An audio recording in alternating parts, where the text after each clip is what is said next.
Olá! Em 29 de janeiro se comemora o Dia Nacional da Visibilidade Trans aqui no Brasil. É que nesta mesma data, só que em 2004, mulheres transexuais, homens trans e travestis foram a Brasília lançar a campanha Travesti e Respeito. O objetivo era promover a cidadania e o respeito entre as pessoas e também mostrar a importância de diversas ações no Congresso Nacional.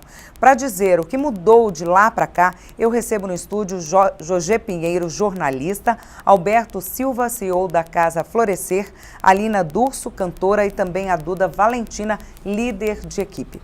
Muito obrigada pela presença de vocês aqui no estúdio da TV Alesp. Eu queria começar então, Alberto, você pode me contar o que mudou de 2004 para cá? Claro que todas vão falar, mas eu queria começar com o Alberto dizendo assim, no que efetivamente houve uma transformação. Eu percebo que algumas questões sociais, elas evoluíram no sentido de qualificação no atendimento, mas devido decreto, mas também que funcionam como portaria, que em várias regiões do Brasil ainda não são aceitos, que seria o 10.948, que diz respeito ao nome social, ao uso dos banheiros, mas isso é muito voltado para determinados lugares, não é uma lei. Não tem uma legislação específica, não existe, né? Não existe ainda assim. São mas decretos, que seja mensurado. resoluções. Isso, exatamente. E aí funciona como uma portaria. Então, consequentemente, no sentido, quando eu trago um pouco para a realidade das meninas do espaço, eu percebo muito retrocesso porque existe ainda muitas limitações, questões voltadas para o mínimo, que é a educação. A escola então, ainda assim, não está preparada. Avançou, mas claro que ainda falta muito. É isso que você pensa, José? Sincero e honestamente, eu não levanto bandeira. Eu gosto de começar falando exatamente isso. Eu não levanto bandeira. Primeiro que se eu fosse levantar bandeira, eu tinha que andar com uma carreta atrás, né? Porque eu sou baiana, preta, gay. Então, eu resolvi os meus problemas sociais na voadora. Então, a maternidade me deu um pouco de freio. Então, o filho te traz um pouco para o chão. Mas eu acho que, sincero e honestamente, eu não vi mudança quase que nenhuma. Só para citar um único exemplo, eu acabei minha terceira graduação. A minha luta era diária. Eu fiz 4 anos numa instituição extremamente respeitada no país, onde eu tinha que brigar todo começo de semestre para que eu fosse reconhecida por esse nome, que é Jogê. São 4 letrinhas e um acento. Não tem absolutamente nada de... Uma questão aparentemente super simples. Muito simples. E aí todo começo de semestre era aquele pega pra capar. Todo começo de semestre era uma confusão. Na secretaria era muito complicado lidar com o funcionário da secretaria, porque eles achavam absurdo, achavam complicado. E tem tantas... Eu faço um tratamento, um acompanhamento hormonal dentro de um centro de tratamento e referência, aonde o que mais me assusta, as pessoas que trabalham dentro desse centro de tratamento e referência, elas não são treinadas para lidar com o transexual, com a travesti, e lá é um lugar especificamente para esse público. Então você chegar lá, hoje ainda bem, eu acho que por uma gestão nova, uma diretoria, acho que com tanta complicação, tanta briga que teve, porque nós íamos a púlpito mesmo, para reivindicar essas coisas. Nós éramos chamadas pelos nossos nomes dos falecidos. Então isso é muito complicado. Hoje, mesmo não tendo esse nome civil do falecido lá, algumas pessoas conseguem chamar por esse nome. Eu, sincero e honestamente, não sou pessimista, eu sou realista. Eu acho que tem muito chão para ser galgado. Eu acho que 2004 é nada, é absolutamente nada. Nós estamos em 2018. São 14 anos de absolutamente... Eu aqui de dentro desse pseudo-mundo, eu não vi mudança quase que nenhuma.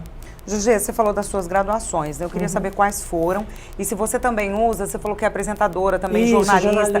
Se você também usa da sua profissão, até para esclarecer, porque eu acho que a informação, para quebrar preconceitos, para mudar as coisas, é muito importante, né? E se você leva tudo isso no seu trabalho também. Sim. Eu tenho um programa onde eu discuto tudo. É um programa de entrevista, de entretenimento, aonde a pauta... Primeiro que quem traz a pauta são as pessoas que correm ali atrás, que estão fazendo a assessoria do programa, toda a produção. Então, quando as pautas vêm, as sugestões vêm, eu pego sempre aquela que ninguém quer discutir. Essa pauta, eu estou dando de antemão parabéns à Lespe, porque é uma pauta, ninguém fala sobre isso. A família não fala sobre isso. A minha família não fala sobre isso. A família da Duda não fala sobre isso. Então, as famílias não falam sobre isso. Eu acho que, partindo daí, se as escolas começassem a discutir, não jogar de goela abaixo, como diria minha sábia vozinha. Mas conversar. Exatamente. Levar informação, né? Porque Conhecimento. é o diferente existe. O diferente não é só ser muito alto e muito gordo, ou ter uma deficiência, ou ter lábio leporino, ou falar com a língua presa. Não, o diferente é tudo. Sabe Então, o que eu acho bem interessante disso que a Gigi trouxe? É que muitas vezes o que eu percebo dentro de uma realidade cis, que eu conheço a Gigi há bastante tempo, a dificuldade de ter de inserção no mercado de trabalho ainda. exatamente. É uma pessoa que tem conhecimento, tem uma formação e não tem uma possibilidade. Então você tem que estar sempre brigando para você existir.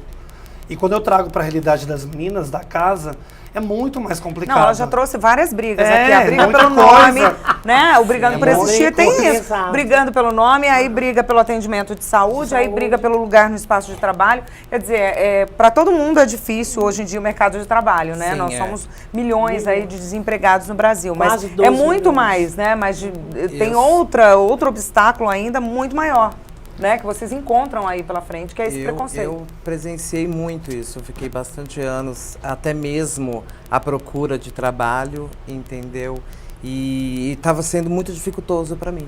Hoje sou uma convivente moradora da Casa Florescer, trabalho, entendeu? Sou formada, entendeu? Tenho meu ensino médio completo, mas a luta foi muito grande para me procurar. Hoje eu tô bem, entendeu? No meu trabalho, sou líder de equipe. Todos me aceitam muito bem, mas eu sei que foi uma luta muito grande que eu tive, entendeu? Durante Em algum anos. momento você pensou em desistir? Ah. Porque assim, existem as dificuldades. E Sim, claro que nossa. tem momentos em que a gente fala, ai, que saco, né? Enfim. Pensar Como é, em que, desistir, como é que continua depois que você ouve não? pensar em desistir a gente não pensa, entendeu? Mas a gente acaba desistindo de muita coisa, entendeu? No nosso dia a dia, do cotidiano, a gente perde muito a nossa autoestima, entendeu? Aquilo vai desanimando muito nós, entendeu? Mas eu sempre tive comigo que a gente tem que lutar, entendeu? Por isso que eu falei, nossa luta vai ser diária e sempre. As mudanças, assim, teve lentamente, muito pouca, e aquele degrauzinho, vai ter umas mudanças mínimas, sendo que poderia ser bem melhores e bem mais rápidas, né? Eu As acho bastante mudanças. pertinente a fala do Beto, porque tem uma escritora e palestrante que ela chama Amara Moira, e ela faz diversas palestras, principalmente aqui em São Paulo, né, que é onde ela mora. E ela fala justamente disso, que 10 anos antes dela começar a transição dela, quando ela estava começando a universidade dela como professora, ela estava começando a se formar, e ela não tinha preparo nenhum para assumir esse cargo, sabe? Tipo, para entrar em espaços e ela era super chamada para ser professora em escola e para ocupar esses espaços, ainda existindo enquanto uma pessoa cis. E depois, 10 anos depois, que ela estava muito mais qualificada, hoje ela estuda um dos maiores autores, sabe? Ela é palestrante, ela é escritora, e hoje nenhuma escola chama ela, depois da transição dela, e dá pra ver o abismo que existe entre a vivência de uma pessoa cis e a vivência de uma pessoa trans. A partir do momento que a gente começa a nossa transição, é quando a gente começa a ser excluída de vários espaços que a gente existia antigamente, antes da nossa transição, e que depois que a gente começa a ser excluída dele, como se a gente não fizesse parte. O mercado de trabalho acaba se fechando um pouco mais, né?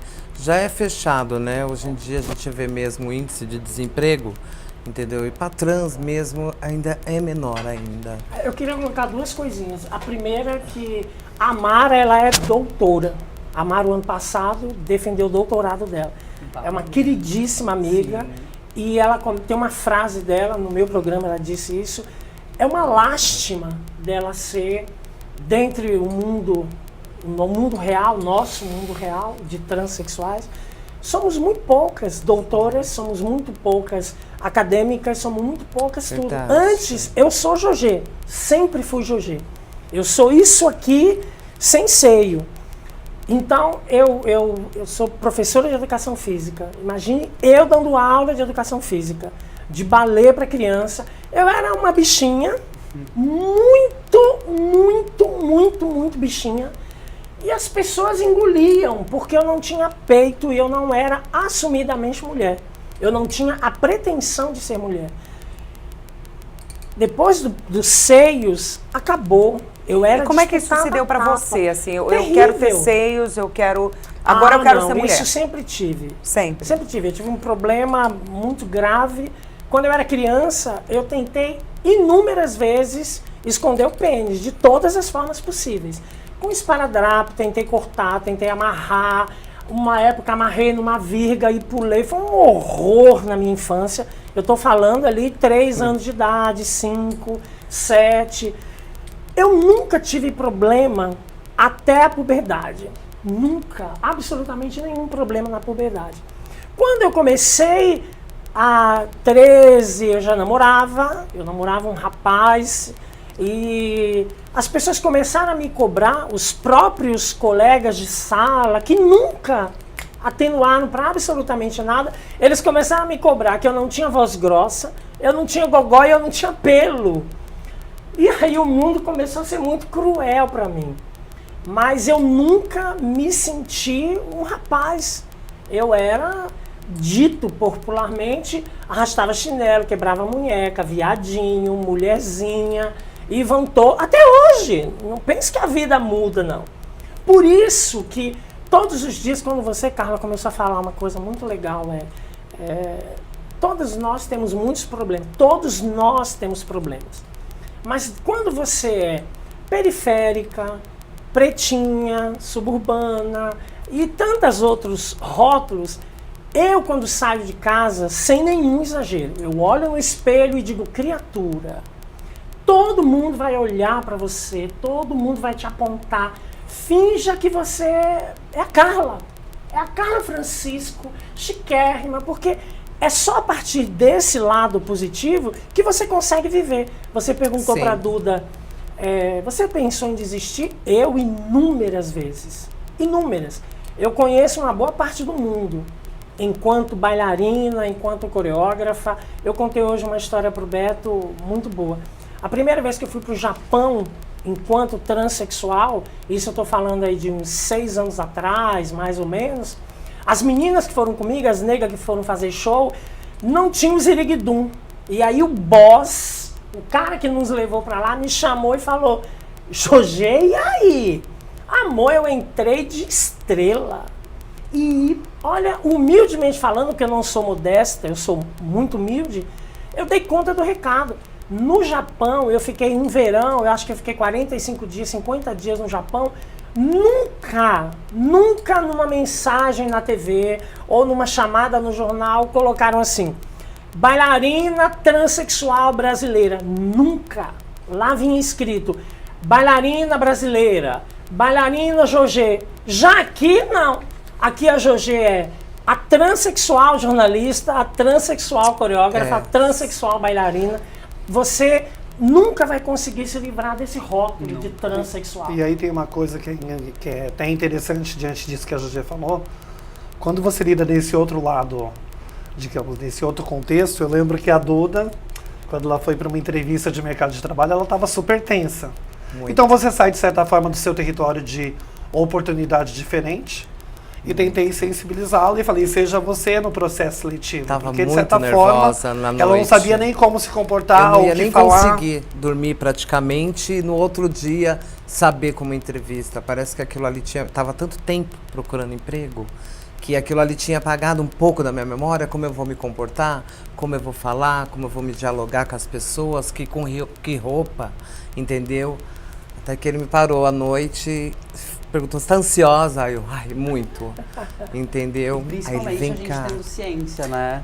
que por conta da nossa identidade é um peso ainda maior quando a gente vai para uma entrevista de emprego, por exemplo. A gente sabe que a gente tem muito menos chance do que mulheres cis, por exemplo. Até a gente tem um Mulheres- preparo, mulheres né? brancas. Antes disso, tanto psicológico, Sim. saúde, física, a gente tem todo um preparo lá na Tem. casa, até mesmo para a gente poder ir para uma entrevista amanhã, ou que seja, entendeu? Mas sempre é assim, a gente tem um preparo primeiramente psicológico, para depois a gente ser Um encaminhada. exemplo muito claro, assim, que eu estava com a Lina, nós fomos participar de uma outra ação, e aí entregamos os documentos muito tranquilo. Mas a pessoa fazia questão de chamar ela pelo nome civil, não precisava. E era assim, eu fiquei muito... Ela estava muito tranquila, mas eu fiquei muito constrangido naquele momento. Porque eu achei uma falta de respeito, entendeu? E aí muitas pessoas, tem que ter uma sensibilização. Eu falei, sensibilização já existe, uma conscientização. Na verdade, o que falta é a questão do respeito. Porque Mas é tem engraçado, muitas assim, eu coisas, vou né? citar até um exemplo. Aqui, nos créditos da TV, eu vou entrevistar o Alberto Silva. De repente, você tem um nome no meio. Eu tenho que te perguntar, você quer que coloque os 3? Você quer que coloque só Alberto Silva? Qual que é a dificuldade em você perguntar como que a pessoa Sim. quer ser As chamada? pessoas Né? precisam Porque também. aqui, até por conta de espaço no GC das televisões, dos programas, a gente pergunta, né? Tiro o do meio, tiro o último. É a Como mesma você prefere? coisa, é a mesma coisa, né? Como você prefere? Mas aí, cara, tem uma coisa dolorosa que é o que eu falei quando eu saí da infância e fui para a puberdade. É a crueldade das pessoas. A crueldade. Olha só, acontece isso comigo sem nenhum exagero, uma dúzia de vezes ao dia. Se nós dividirmos o dia, 24 horas, isso acontece a cada 2 horas. A cada 2 horas acontece um episódio desse. Hoje, por exemplo, eu ando de metrô, eu moro na zona leste de São Paulo, eu faço feira, eu faço compras, eu sou casada, eu tenho um filho adolescente, eu vou na escola, eu participo disso, participo daquilo. Eu não me permito não achar que eu não devo frequentar nenhum lugar. Todos os lugares são para mim, como são para você, como são para todas as pessoas. É um direito que está previsto na Constituição, Exatamente, inclusive, né? somos todos iguais, supostamente todos Temos o iguais. direito de ir e vir. Hoje aconteceu uma coisa muito louca. Eu tô com um probleminha na tela do celular e fui na Santa Efigênia, todo mundo sabe, em São Paulo, um grande centro eletrônico. E aí tinha um lugar enorme, eu comecei a pesquisar. Tinha uma mãe com 2 crianças e uma das crianças deitou no meio do corredor. Imagine, 150 mil pessoas por minuto passando ali. Eu olhei para a criança e falei, criança, chão! Lugar de criança não é no chão. Ele levantou, me abraçou, perguntou meu nome. Eu estava com um boné, escrito meu nome no boné. Tirou meu boné, pôs o boné. A mãe entrou em desespero. Porque ela percebeu que eu não era rinoceronte. Eu era um crocodilo. Ela entrou em pânico. A criança devia ter 10 anos de idade. O menino em nenhum momento se preocupou o que eu era. Ele sabia meu nome, ele levantou, eu brinquei. O rapaz que estava me atendendo da tela do celular percebeu o que tinha acontecido. E eu tirei de letra, mas tem dias que você não está tão bem preparada psicologicamente para isso. Uma questão Mas básica, né, assim, Jorge? a criança, ela não tem preconceito, né? Assim, até uma determinada idade. E você teve sorte porque essa criança ainda não foi contaminada Não, pela sociedade. isso que eu falei porque pra mãe provavelmente dele. ela vai à escola, provavelmente ela tem a família, os amiguinhos. ambientes. Porque a gente já viu, até com relação à cor da pele, crianças se manifestando de uma forma preconceituosa. Sim. Porque viram na escola, porque viram os pais. Essa ainda tá com a Não. pureza, né? Não tem o E preconceito ele nela. não percebeu absolutamente nada. Para ele, oi tia, como é seu nome? Jorge, eu brinquei. A mãe dele em desespero e eu falei para ela, mantenha essa criança exatamente onde ele está, porque ele está livre de tudo isso que você está tentando passar para ele. E fui embora, porque a ela não ia acrescentar absolutamente nada. Ou não, eu estou aqui sendo muito pessimista, mas é porque eu sinto na pele, todos os dias, todas as horas. Quando você chega, a Duda contando a história, né, de trabalho, é muito engraçado. Quando eu mando um currículo, antes, até 6, eu estou há 2 anos desempregada.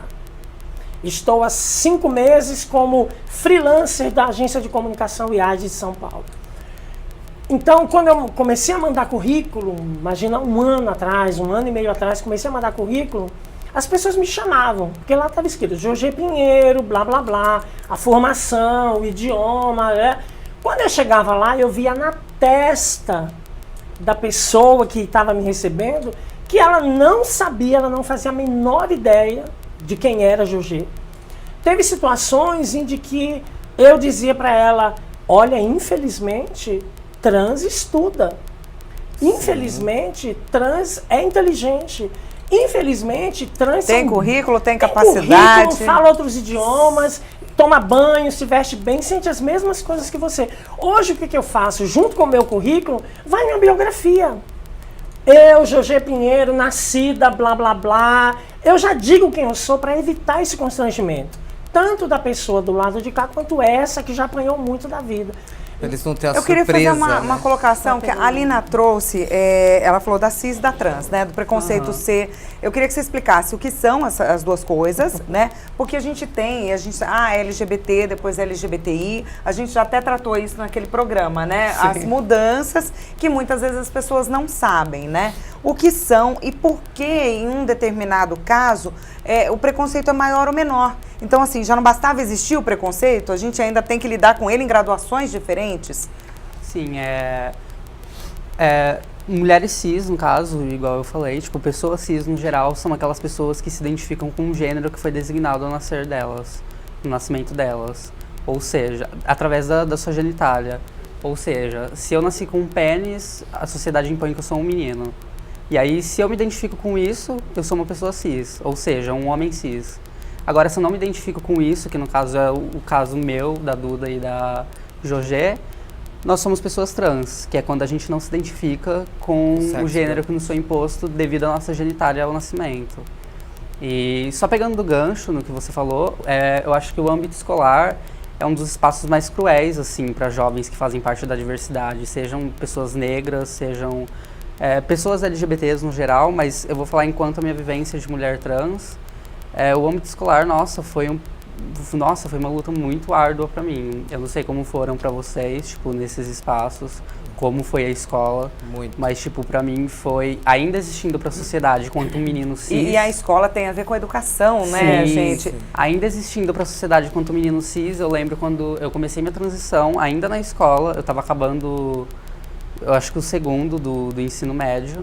E aí eu cheguei para a escola e aí eu falei sobre a minha identidade, eu falei que eu me identificava como uma mulher trans e que eles eram obrigados, porque tem uma lei que obriga que as escolas coloquem os nomes sociais dos alunos, entendeu? E que a gente use o banheiro com o qual a gente se identifica. E esse negócio de usar o banheiro com o qual a gente se identifica é uma coisa muito difícil pra gente que é trans, sabe? Principalmente na escola. Eu não podia entrar no banheiro dos meninos porque eu apanhava, ou então eu corria risco de sofrer abuso ali dentro. Eu não podia entrar no das meninas, porque falavam que eu ia estuprá-las, entendeu? Assediá-las, elas. E falavam que aquele não era o meu espaço. Ou seja, para as pessoas cis, que me viam como um menino, eu não podia entrar no banheiro masculino porque eu não era homem. Na verdade, nós não temos nenhum espaço. Eu ia falar isso. Nós não temos nenhum espaço. E é engraçado a espaço. hipocrisia, porque, tipo assim, eu lembro que eles ficavam bastante nessa questão, sabe? Tipo, eu não poderia entrar no banheiro dos meninos porque eu não era homem o suficiente pra estar naquele espaço. Mas eu não poderia também entrar no banheiro das meninas porque eu não era mulher o suficiente. Quebrar esse preconceito devia começar na escola, porque Sim, então. é através da educação e da informação Mas eu acho que que as isso pode ser escolas estão mudado. muito despreparadas ainda pra Mas eu lidar acho com... eu acho que o a problema, diversidade. eu cruzei os dedinhos porque eu queria colocar duas coisas de preconceito. Aham. Mas eu acho que o problema está muito lá atrás. Eu acho que a escola tem a sua responsabilidade, mas a família, a educação doméstica, ela é muito mais necessária. De verdade, quando eu digo que eu vou generalizar porque eu não conheço nenhuma transexual. Todas, inclusive, deixaram de ser travestis. Hoje é muito raro alguém se dizer eu sou travesti. Muito difícil. Todas são trans. Porque é uma palavra muito marginalizada, né? E que muita gente não tem, mas não quer tem assumir. muitas que tem muito. Eu conheci muitas que tinham muito orgulho Sim. de dizer eu sou Jorge, travesti. mas sabe o que é engraçado, assim? Que daí você vê esse preconceito latente, já fazendo uma junção. Enquanto gestor da casa, quando você fala, eu lido com uma população travesti. Quando você usa a palavra mulher transexual, daí já muda a comunicação. Muda. É Porque totalmente diferente quando você faz esse contato com o universo porque são corporativo. termologias. E aí, porque o pessoal, muitas vezes, que ela falou essa questão da família, eu pensei muito na questão da saúde. Porque o que acontece? Muitas vezes, quando você não tem esse suporte da família, você migra para as ruas, você não tem acesso à educação, não tem acesso a uma base, quando você precisa da saúde, você tem o seu direito violado. Porque justamente quando a pessoa vê a imagem de uma travesti, digamos assim, uma mulher trans é muito vinculada a HIV e DST. Aquela coisa antiga de peste gay. E aí quando você chega, os rótulos vão sendo fomentados cada vez mais. E quando você chega até num posto de saúde, às vezes os próprios, como a Jorge já comentou, muito claro, já tive casos no espaço, da pessoa fomentar o nome social, nome civil. E aí é menos um direito, porque você já está com N problemas de saúde. E aí você já fica com uma questão já psicológica mais forte, né? Você já está com uma questão física. E a gente percebe que diante desse contexto, eu tenho várias pessoas que já me deram um grande suporte, enquanto pessoas cis, pessoas trans que respeitam o trabalho, homens trans que participam, trazendo algumas vezes a pauta deles, porque eu penso, enquanto política pública, não se fala dos homens trans também. E isso é um outro problema que surge, não tem um espaço de acolhimento para essa população. Eu falo, eu lido com a população travesti e mulheres transexuais. E aí quando você faz esse recorte, diante de várias identidades, às vezes esbarra até, que eu acho que é legal a Lina falar, da orientação sexual, que às vezes não é porque você é mulher trans que você só vai gostar de homem. Que aí surge um outro preconceito. A gente continua falando isso daqui a pouquinho. O programa em discussão vai agora para um rápido intervalo, não saia daí, a gente volta já já.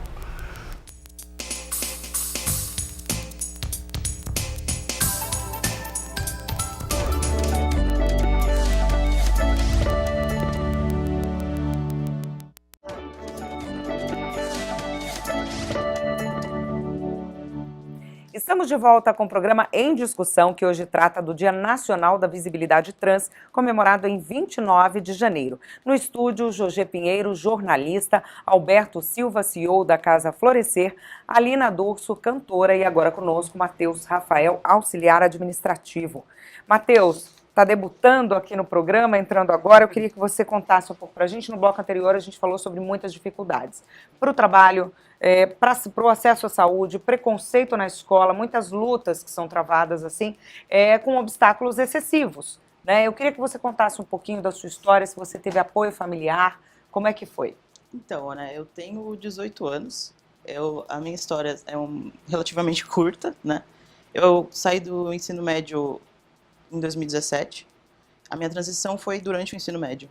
Então, na escola, eu não tive, assim, episódios gritantes de transfobia. Eu tive até que uma classe bem receptiva, né? Eu passei 3 anos com a mesma classe, na mesma escola, eu fiz ETEC, né? Então, foi em um período integral.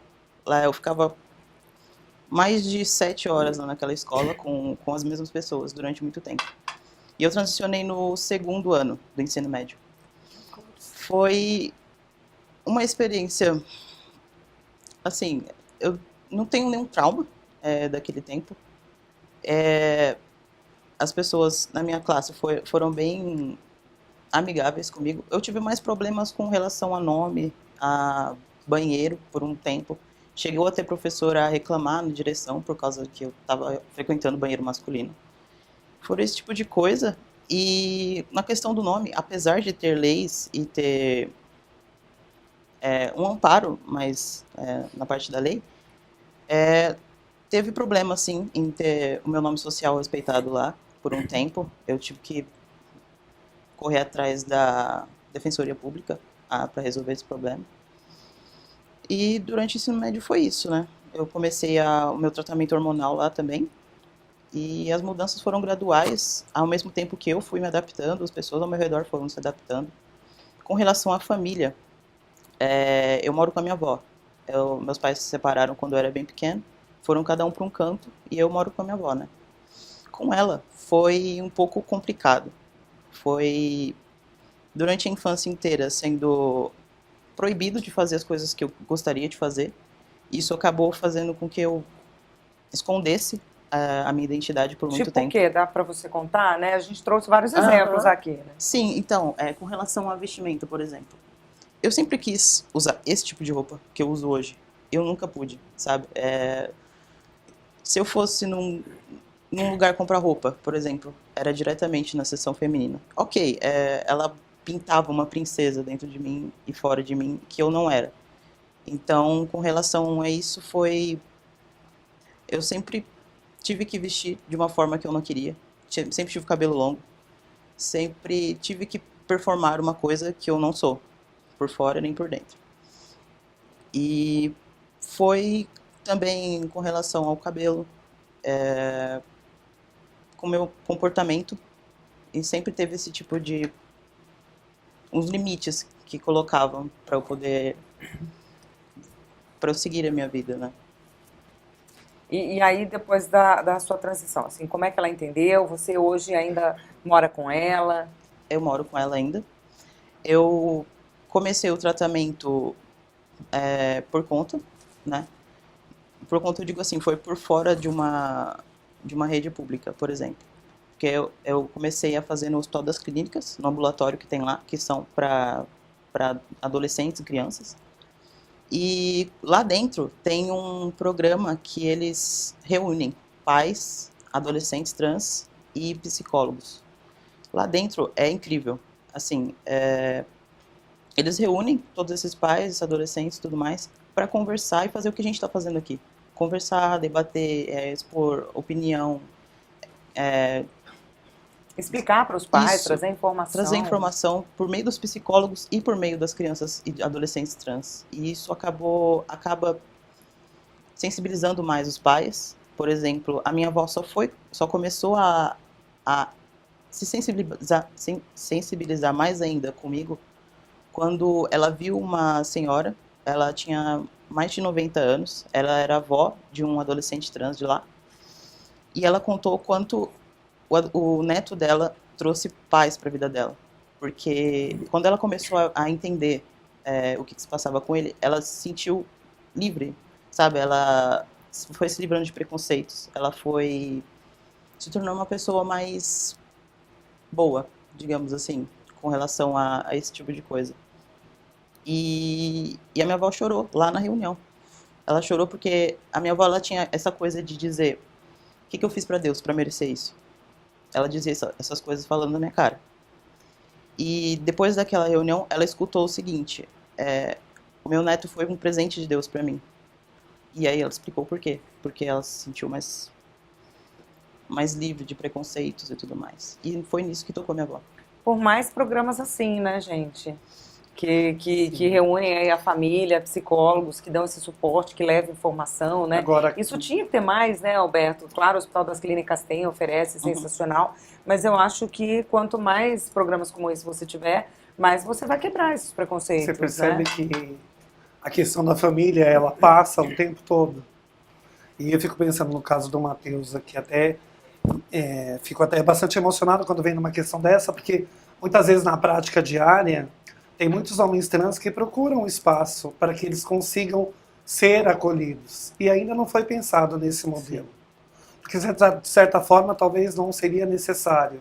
Mas devido a uma questão cultural, devido a inúmeros casos de violência, você acaba tendo que usar uma outra metodologia para que, de fato, essa pessoa tenha essa retaguarda. E que, de fato, a rede funcione. A Unifesp faz um trabalho muito bacana, o IPQ, né? Eu tenho até uma pessoa que trabalha comigo que faz tratamento lá também. E é muito importante quando essa rede, de fato, ela começa a ter uma execução plena. Porque a pessoa que necessita dessa retaguarda, nem muitos têm um conhecimento explícito. Porque por mais que muitas informações ficam na internet, em rede, temos que pensar que tem pessoas que vêm da periferia extrema, que não conseguem gritar e falar assim: eu quero viver, olhem por mim. Eu percebo muito isso através da casa, várias regiões do Brasil, que as meninas procuram pela rede social. Ai, por favor, me ajuda. Não tenho nada aqui, eu não tenho nem hormônio, de repente, porque existe uma questão também voltada para a saúde, que eles podem falar mais sobre o assunto, que às vezes você busca uma retaguarda para ter um acompanhamento e muitas vezes você não tem hormônio. Então você busca talvez uma passabilidade, entre outras coisas, você acaba indo por conta própria e é mais um problema, que gera outros danos, podendo gerar até câncer. E as pessoas não pensam, ficam muito mais preocupados. Não tem diferença entre eu, o Matheus, a Alina, a Jogi ou você. Somos todos seres humanos. E aí fica pautado em muitos rótulos, e é ruim. Porque você acaba não existindo perante um modelo que é estabelecido por terceiros. E se você pensa enquanto retaguarda pública, talvez nós precisamos de muito avanço. Comemora-se o dia, mas quantas pessoas não têm o que comemorar em outras regiões do Brasil e do mundo também, né? Tem por região do Brasil ou por faixa etária, dá para a gente ter uma ideia de como está essa questão dos assassinatos, da fobia, dessa criminalização? Dá para a gente ter esse desenho, Roberto? Como é que está São Paulo com relação ao resto do Brasil? O Nordeste acho que é um pouco pior, né? É o estado que mais se mata. O Nordeste? Não, São Paulo. É o que mais se mata. Tem uma história absurda que aconteceu agora, há muito pouco tempo atrás, no comecinho de janeiro, uma transexual em Campinas. Ela foi assassinada por um rapaz de 20 anos de idade, onde ele alegou para a polícia que ele matou porque ele precisava matar alguém.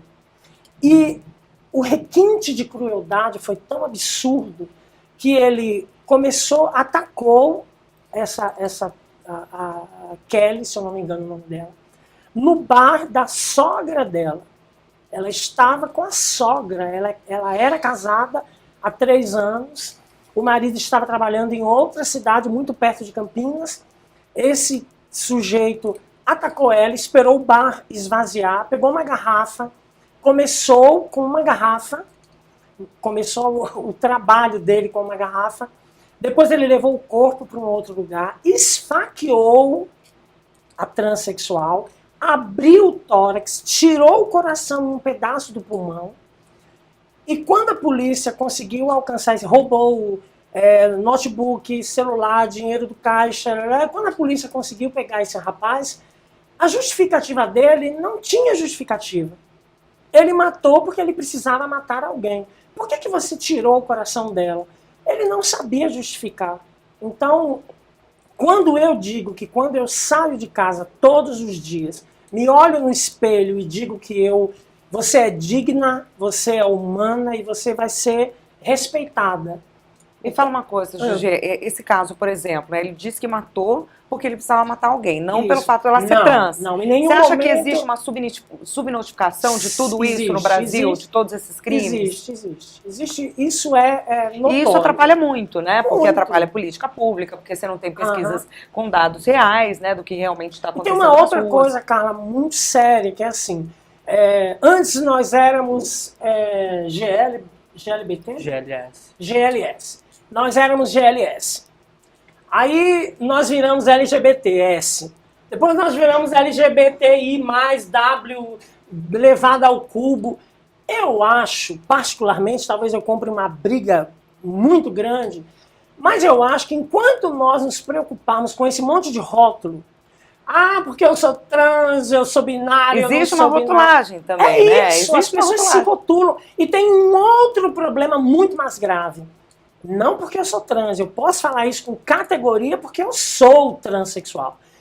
Dentro de todas essas siglas, as transexuais são as menos faladas, menos respeitadas, menos tudo. Não se toca no assunto, ninguém convida para o aniversário do seu filho uma transexual. Não convida porque não é bem-vinda. Um gay acaba virando a boba da corte. Todo gay acaba virando a palhaça, a que brinca com todo mundo, a que dá pinta, que dá Autoastral e tal. isso. E na Sabe realidade... uma coisa que eu acho, não cortando, mas fazendo já uma junção com isso que você falou, eu tenho pautado muito a questão dos homens trans, hoje em dia. Eu lido com a população, eu digo, hoje eu atendo 30 meninas travestis e transexuais.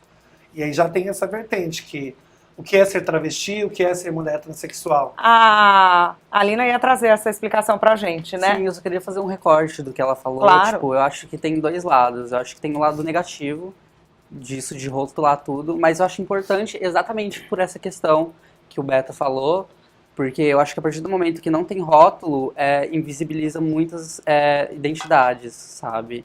Tipo, em 1999 aconteceu a revolta de Stonewall, que foi em um bar, que era um bar que era frequentado por grupos de gays e lésbicas, e também por travestis, mas naquela época esse termo não era usado, e nem trans, entendeu?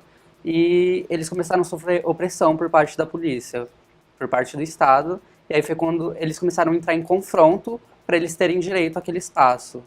E aí eles conquistaram, aí a Marsha P. Johnson, que era uma mulher trans negra, e a Silvia Rivera, que era amiga dela, que também era uma mulher trans, as duas trouxeram muita visibilidade para o movimento e conseguiram ocupar aquele espaço, sabe, trazer de volta para eles esse espaço e para o movimento LGBT. Só que depois de um tempo, o movimento LGBT começou... O movimento LGBT não, né? Naquela época era só LG, que eram as lésbicas e os gays. Que eles começaram a reprimir as mulheres trans, as drag queens, e todo esse universo que performava a feminilidade, sabe? Que não fosse vinda de uma mulher cis. E começaram a reprimir, e elas começaram a lutar sozinhas pelo direito delas. Hoje mudou? Não, eu acho que não mudou, mudou. Amor, vai continuar. Sim. As pessoas, mas eu acho que é, por isso que é importante. Mas o preconceito existe, inclusive, dentro do mundo gay. Sim. Um gay ativo não gosta do gay passivo. Por exemplo, eu não tenho nenhum orgulho de dizer isso, mas gosto de dizer. Eu não frequento nenhum site, nenhum. Não estou à procura de nada, eu sou casada. E mesmo se eu não fosse, eu gosto do romance. Eu gosto de ter namorado, eu gosto de conviver na minha casa ou na casa dele, eu gosto de ter uma relação legal. Mas, por exemplo, quando você vai para esses anúncios, estou procurando namorado ou estou procurando namorada, ele não pode falar fino, se ele é transexual, ele tem que ser imperceptivelmente, mas nem no branco do olho ele tem que ser homem. Isso é ridículo. Então, essas coisas, eu acho que, por exemplo, o gay bombado não gosta da muito pintosa. Aí no meio das trans e das travas, ou você tem 480 em cada lado, ou você não é considerada trans nem travesti. Então, a hora é muita separação em tudo isso, Sabe uma né? coisa que é bem interessante, assim, bem interessante, me deixou bastante assustado, até comentei com as meninas da casa lá do espaço e até com umas outras pessoas, que um dia eu estava na USP, num evento que estava falando sobre a questão de saúde, e por acaso eu vi um menino e nós começamos a conversar, ele veio me pedir oportunidade de trabalho. Era num evento que de repente ninguém imaginava que eu iria conhecer uma pessoa, e ele falou assim, eu sou homem trans. Eu até me coloquei, eu falei assim, olha, se eu errar alguma coisa, você me corrige, porque por mais que eu lido com essa população, tem coisas que talvez eu possa errar. Então, para nós jornalistas também fica com um pouco de medo, assim, né? A gente não sabe o tempo todo, porque, como você mesmo trouxe, a Jugê também, era só LG, depois, né? Então foi mudando muito, né? Então, assim, para conhecer tudo, rótulos, exatamente é um por pouco isso. complicado. Você que trabalha diretamente também ficou com medo ali, olha, desculpa se eu mas errar. sabe qual foi a então, principal... assim, tem muitos nomes agora, nomenclaturas, né? E elas estão em constante vão mudança. crescer Elas estão Mas sabe o que me deixou assim bastante pensativo, e eu fui com aquela indagação, quando ele falou que ele tinha que fazer programa para a questão de subsistência por causa da mãe que tinha uma deficiência. Então, um homem trans que eu desconhecia, que comercializa o seu corpo para poder ter as questões básicas de casa, que seria uma alimentação, pagar o aluguel. E ele relatou muito as dores desse programa de comercializar esse corpo. A agressividade dos homens. Porque eu conheço muito da questão das meninas da casa, que trazem isso de muita forma. De repente você vê uma travesti na pista, uma mulher transexual, você fala, ela tá ali porque ela quer. Tem uma questão que e eu aí queria não que a gente... é uma questão por necessidade para o mercado de trabalho, porque de repente você não tem... Muitas que saíram de casa porque a família não entendeu e etc e tal, e acabou indo para a prostituição como... né, recurso ali, o que tinha, o que podia. E no caso dele, ele estava até com um arrimo de família, Exatamente. né, tentando manter essa mãe que precisava de cuidado. E era uma coisa que eu desconhecia, eu não sabia que homem trans fazia programa. Né? Depois eu fui conversar com umas outras pessoas, talvez era até uma forma de preconceito por falta de informação, e eu fui de certa forma entender, porque se você pensa culturalmente, a noite paulistana, ela meio que acabou. Então, antes as meninas poderiam ir para uma casa noturna, fazer show. Então tinha todo esse universo do glamour. Hoje em dia isso acabou um pouco, tem outros universos. Então, o que às vezes sobra para você? A pista, que eu digo que é a rua, né? Tem um assunto que eu queria que a gente trouxesse aqui, que a gente tratasse. A Jogê trouxe a experiência dela do Japão, que em nenhum momento lá ela era bailarina trans brasileira, mas ela era bailarina brasileira, é isso? Isso. O Brasil é o país responsável pelos 41% de todos os assassinatos de trans do planeta. Por quê? A Alina também trouxe pra gente essa manifestação em 99, que não foi no Brasil, né, que foi fora. Não, foi nos Estados Então, Unidos. assim, eles estão mais adiantados com relação a manifestar, a exigir seus direitos, a quebra de preconceito, a conscientização, a informação. Por que que a gente está ocupando esse lugar tão vergonhoso, topo do ranking, numa situação tão vergonhosa? Eu queria que todos falassem, tá? Quem quiser começar aí. Eu acho que tem uma coisa muito louca. Nós acabamos de comemorar 130 anos da abolição da escravatura. É só uma ilustração do que eu vou falar. Nós tivemos uma média de 300 a 400 anos de escravidão. Nunca, jamais vai se igualar. Você nunca vai conseguir comemorar essa libertação, esse arrebentamento de correntes, porque é uma diferença gritante. São 130 anos diante de 400 anos. A minha ética, se existe uma ética para jornalista e me deixa de saia justa, é justamente nesse momento. Nós somos um país extremamente preconceituoso, machista e vindo de um patriarcado que vai nos puxando sempre para trás. Então, rodada, né? Eu sou uma criatura, um artista que rodou muito. Preconceito existe. Eu sofri preconceito na Itália, eu sofri preconceito na Alemanha, mas nada se compara ao que eu já passei nesta terra que eu chamo de minha. Lá eu era lembrada 24 horas por dia que eu era estrangeira. Mas poucos momentos eu era lembrada de que eu era transexual. Eu nunca, olha que eu já passei dos 27 anos de idade. Então, eu tenho um filho de mais de 15. Então, nunca fora do país, ninguém se dirigiu a mim assim ou assado, né? Racho chinelo ou não. Então, eu acho que o nosso problema ainda nós precisamos de tudo. Nós não temos saúde pública decente, nós não temos educação decente, nós não temos saneamento básico. Nós estamos, talvez, na maior capital da América Latina. Nós estamos numa cidade gigantesca, a maior cidade do Brasil. Mas a poucos quilômetros daqui, do centro de São Paulo, da Praça da Sé, do Ibirapuera, 30 quilômetros, eu acho, tem pessoas que vivem sem saneamento básico. Então, nós não conseguimos radicalizar febre amarela e tantas outras coisas, sarampo. Isso é cultural, isso é de educação. E não é uma educação acadêmica, é de uma educação doméstica. Eu acho que, não sei o caso do Matheus, mas, por exemplo, qual a transexual que nunca teve um problema, uma tentativa de estupro? Você já teve? Eu já tive várias. Vamos abrir, eu vou jogar para a Alina também para falar um pouquinho disso, né? O que nos faz ocupar esse lugar vergonhoso, enfim, né? O que eles têm, se é isso, eles estão mais à frente. Acho que em questões de direitos, a gente está à frente de alguns países, só que, porque tem países que é crime, inclusive, você ser trans, como também tem países que mulheres trans e travestis são tratadas como deusas, na Índia, por exemplo, sabe? Só que eu acho que o que acontece aqui no Brasil é exatamente isso que ela falou. A gente vive em um país totalmente genocida, sabe? Um país totalmente LGBTfóbico, um país totalmente misógino. E é engraçado porque, tipo assim, tem muitos países que as pessoas não podem ser quem elas são porque elas podem ser presas por isso. E aqui no Brasil a gente ainda não passa por isso. A gente ainda não passa por essa ditadura, sabe? Por essa repressão. Só que aqui ainda continua sendo o país que mais mata mulheres trans e travestis, tipo, no mundo inteiro. Não se compara com outros países. O Brasil está disparado na frente. Se eu não me engano, em 2018 foram 169 pessoas trans que morreram. Alberto, política pública, programas como o que o Matheus trouxe, informação, o quê? Então, algumas coisas têm alguns avanços, como as meninas relataram muito bem, a Aline e a Jogê. O que eu trago enquanto realidade, eu acho que muito vai dessa questão cultural. Acho que envolve uma questão de berço mesmo. Você O percebe- Matheus trouxe o fato da mãe dele ter, de repente, foi quebrado o preconceito dela, né? avó. Falta informação, avó. É. Falta informação. Falta informação, com certeza.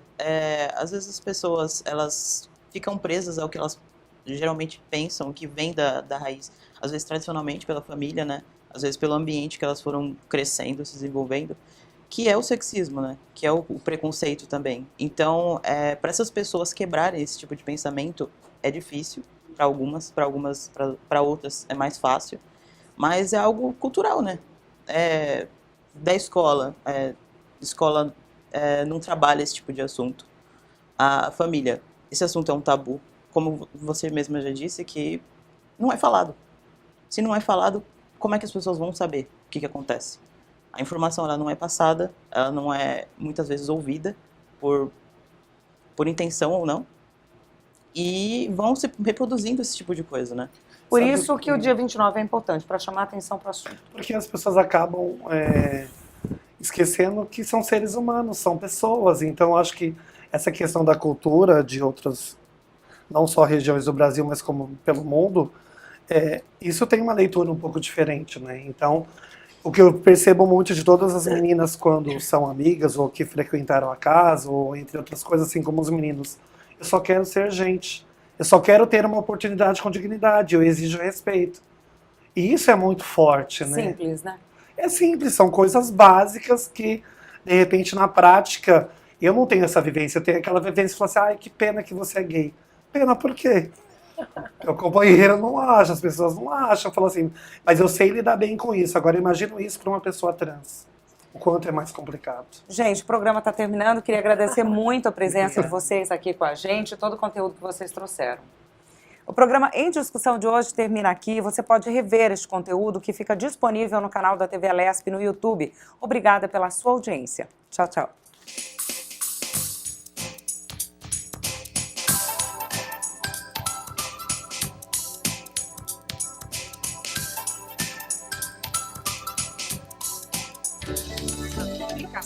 Vale a pena. Eu vou passar essa.